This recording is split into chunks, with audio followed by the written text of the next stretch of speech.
ജാനകിയമ്മ പാടുന്ന പോലെ എനിക്ക് തോന്നി. ഫ്ലവേഴ്സ് ടോപ്പ് സിംഗർ സീസൺ 5 ഇന്നത്തെ എപ്പിസോഡിൽ പാടാനായി തൻ്റെ അടുത്ത പെർഫോമൻസുമായി സെബാ മൂൺ എത്തുന്നു. മോളുടെ ആ സൂത്തിങ് വോയിസ് മനസ്സിൽ ഭയങ്കര നൊസ്റ്റാൾജിക് ഫീലിംഗ് നമുക്ക് എല്ലാവർക്കും കൊടുത്തു. അഹിംസ എന്ന സിനിമയിൽ A.T. ഉമ്മർ സാറിന്റെ സംഗീതത്തിൽ ബിച്ചു തിരുമല സാറിന്റെ വരികൾക്ക് എസ് ജാനകിയമ്മ ആലപിച്ച ജലശംഖു പുഷ്പം എന്ന് തുടങ്ങുന്ന മനോഹരമായ ഗാനവുമായിട്ടാണ് ഇന്ന് സെബാ മൂൺ എത്തുന്നത്.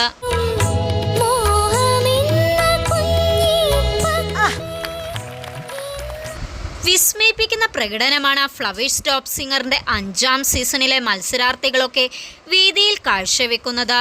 അമ്പരപ്പിക്കുന്ന പ്രതിഭയുള്ള കുരുന്നു ഗായകരാണ് പുതിയ സീസണിലും പാട്ടുവേദിയിലേക്ക് എത്തിയിരിക്കുന്നത്. അതിന് കൊടുക്കണം ഒരു 150 മാർക്ക്. മലയാളി പ്രേക്ഷകർക്ക് എക്കാലവും പ്രിയപ്പെട്ട ടെലിവിഷൻ ഷോകളിൽ ഒന്നാണ് ഫ്ലവേഴ്സ് ടോപ്പ് സിംഗർ. കുട്ടികൾക്കും മുതിർന്നവർക്കും ഒരുപോലെ പ്രിയങ്കരമാണ് കുസൃതി കുരുന്നുകളുടെ പാട്ടും കുറുമ്പും ചിരിവിശേഷങ്ങളും. കുഞ്ഞുമക്കൾ അരങ്ങുവാഴുന്ന ഈ പരിപാടിയുടെ ആരാധക വലയം ചില്ലറയല്ല.